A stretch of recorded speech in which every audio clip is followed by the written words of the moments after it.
歡迎收睇傳媒對焦。央行不斷加息同埋通脹都影響我哋生活各方面，量入為出係咪最好嘅理財方法？投資基金有啲咩利弊需要了解清楚？今年本國經濟會有點樣嘅進展呢？以下訪問只係提供參考意見，觀眾請自行決定理財選擇。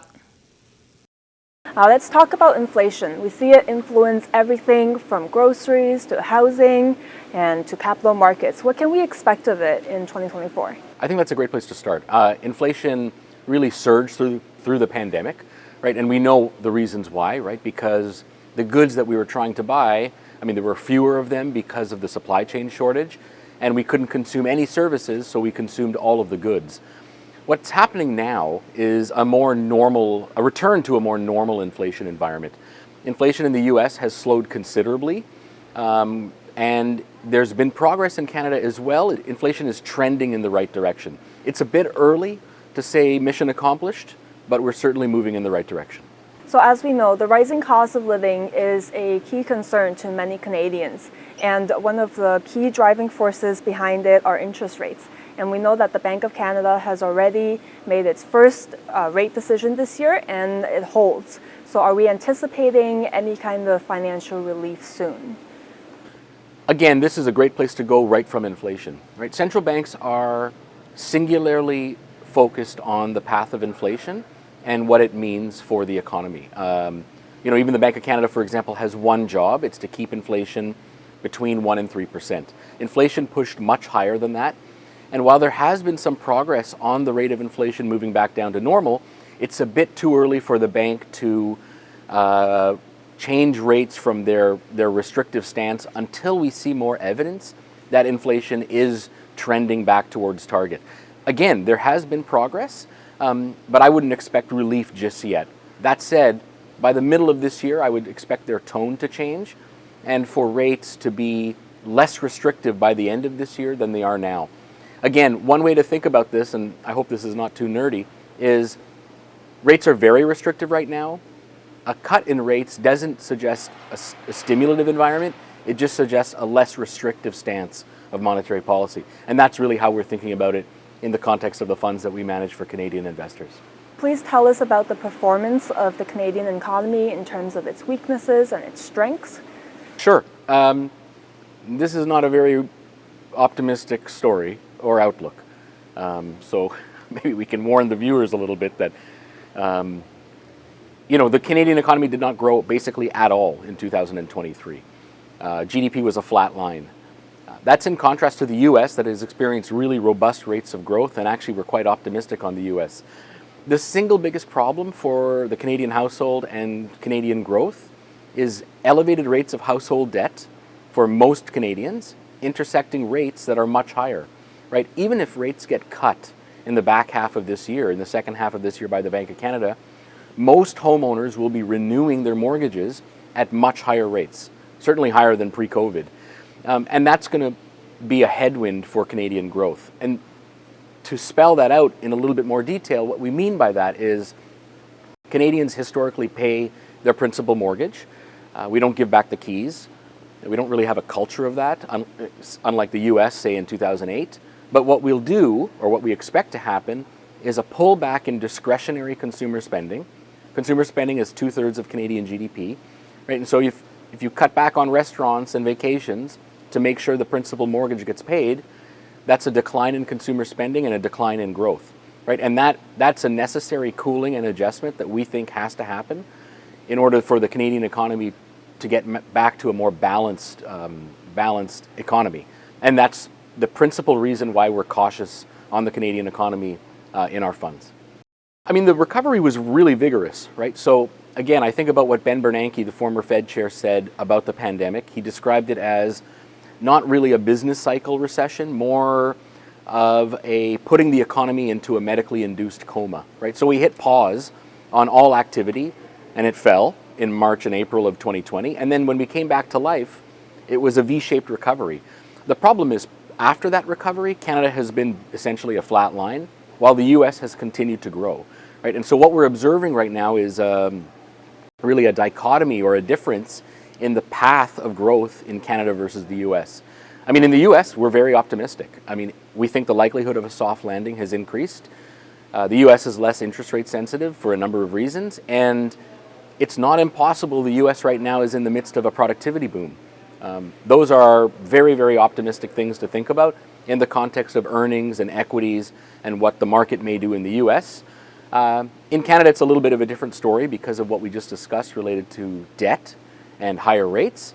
And it's been a little bit choppier to navigate. But I think there are some, I mean, the pandemic was obviously very significant in terms of growth. But there are some things on the other end that I think are potentially boosting productivity. For example, if all of us are optimizing our work and life a little bit better, that has the potential to boost productivity growth, which is, a silver lining. So given everything that we have discussed today, what should Canadians take into consideration when planning for their own finances this year? Particularly, what would be considered a sustainable plan? We manage all of the multi-asset class funds for Canadian investors. These are funds of funds.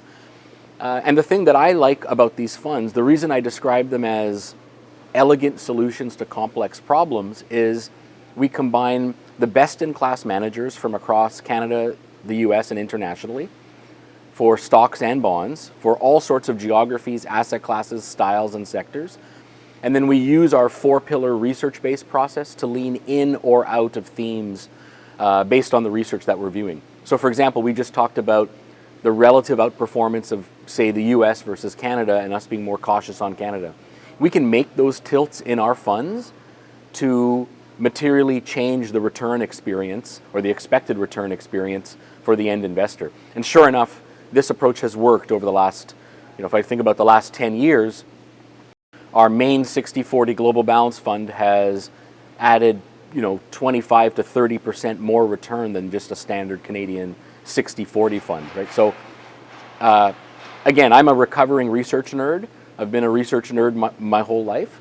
There's no substitute for strong research in terms of how we manage our funds.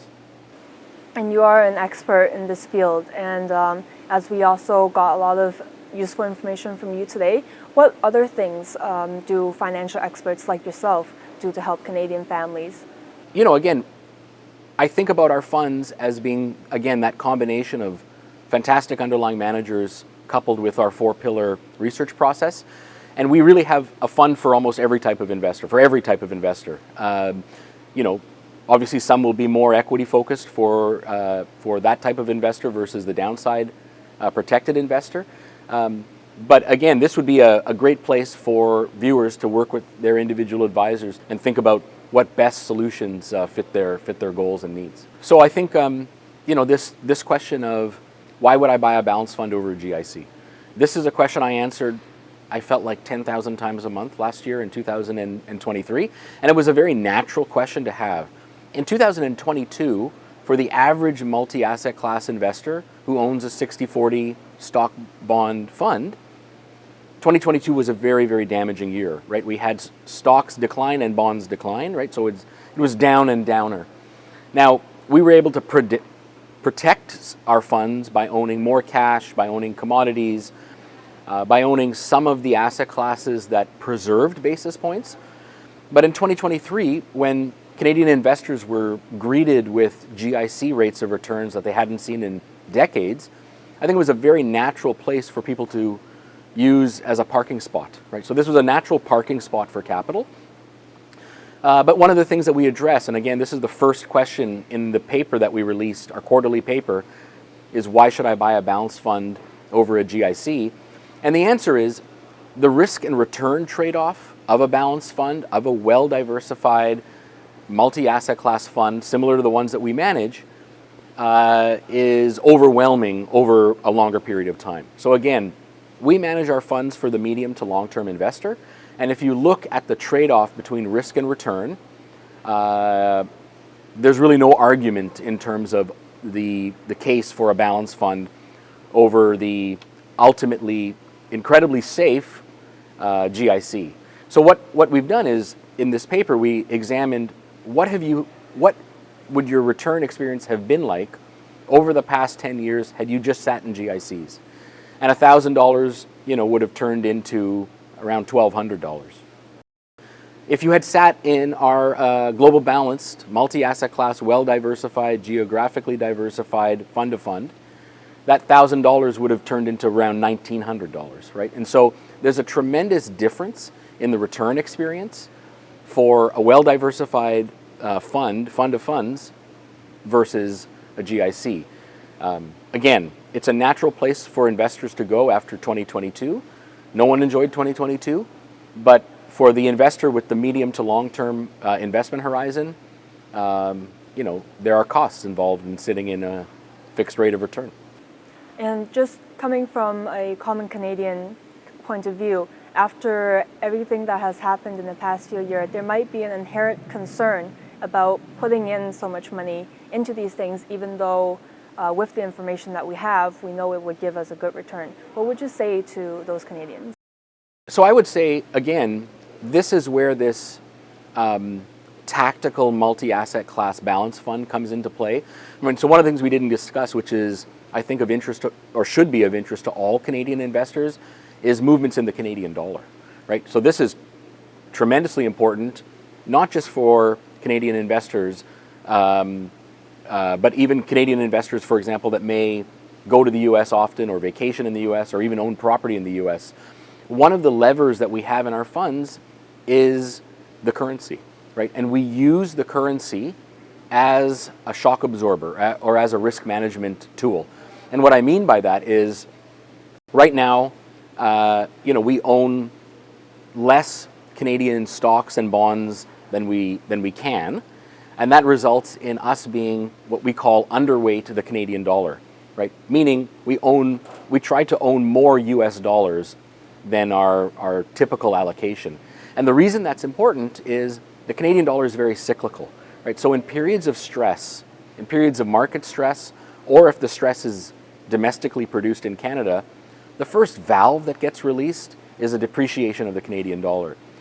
And so the point here is, if we're underweight the Canadian dollar, which we are right now, meaningfully, and the Canadian dollar depreciates, our funds get hurt less, right? So our funds, that underweight to the Canadian dollar is represented mostly, almost entirely, as an overweight to the US dollar, and that helps protect the investors in our funds.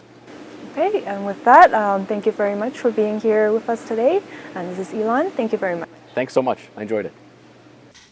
各位如果想重溫以上節目內容，可以去到本台網站點擊節目重溫裏邊嘅傳媒對焦就睇到啦。再會。